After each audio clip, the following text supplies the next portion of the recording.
Hello, my name is Omoshola Fibrosima, and today I am with Cynthia conducting this special podcast on behalf of Hummingbird Club in Catford. And I'll be taking you, we'll actually be going down memory lane, talking and spotlighting her journey. She's lived in Lewisham. She's going to tell us how long for. If she can remember, we're going to be spotlighting stories, sacrifices, resilience, generational influence, and community impact within the borough of Lewisham.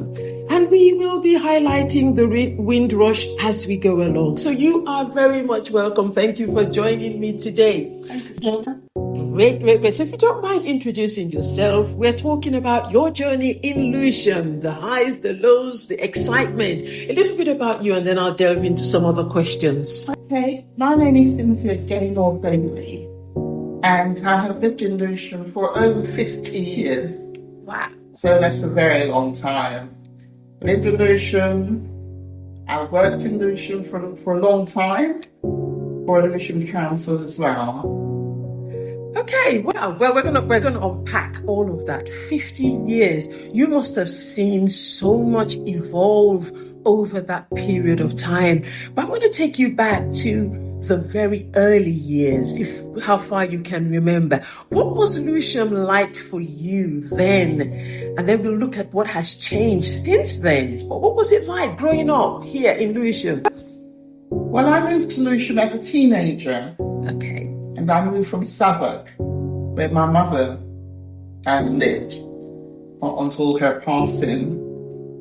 What I remember back then, we used to have a lot of fun. There were lots of parties everywhere, Caribbean parties. There were dances held in New Cross, places like the Amersham Arms. There were weekend dances and midweek dances. We used to also go out to the carnival, the Notting Hill Carnival, and there was a real sense of a young community back then. When I moved to Lewisham, we had a department store at Cheeseman's, which later became the Army and Navy. We had Cobb's at Cobb's Corner in Sydenham. Where the police station is now in Lewisham, I believe it's the largest police station in Europe. That used to be the site of the department store. We used to frequent places like the Modern Market, which people call the Black Market, and we would get all our Caribbean fares there, yams, sweet potatoes, green bananas, dasheen.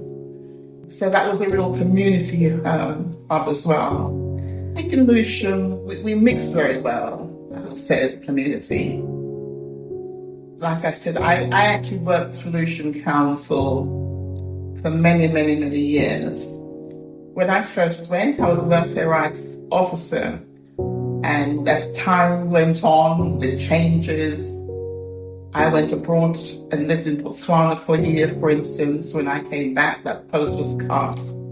We have the Black Star Forum, which was, I think, for a long time, led by what's become a very good friend, Jenny Burley. And we all still meet up from time to time and attend various events together. I really wanted you to go down memory lane, and you're doing very well, because sometimes you have to dig deeper than, just the obvious of the now, because we're going to talk about the now. But some of the things that I picked up were places that no longer exist. I know we had an, off-camera conversation, and you were talking about how the community has become metropolitan now because of the changes of people coming in, people moving. What's your experience of that? And what have you liked about it? What's been a challenge about this massive change? I go down certain streets even now and I don't recognize them anymore. What have you missed? And what's the benefit of this beautiful new merge?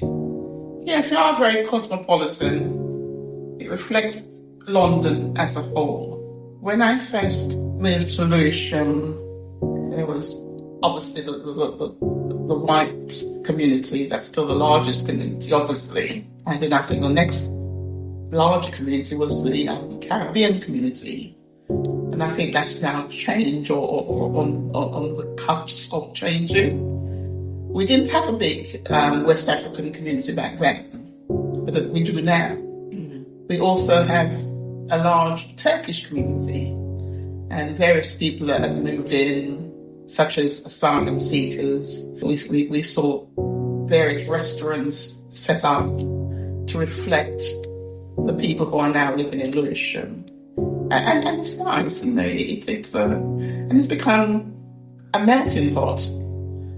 And I think Lewisham's people, I think, as a whole, get on very well. To listen to the full interview, click on the link available or scan the QR code. Enjoy.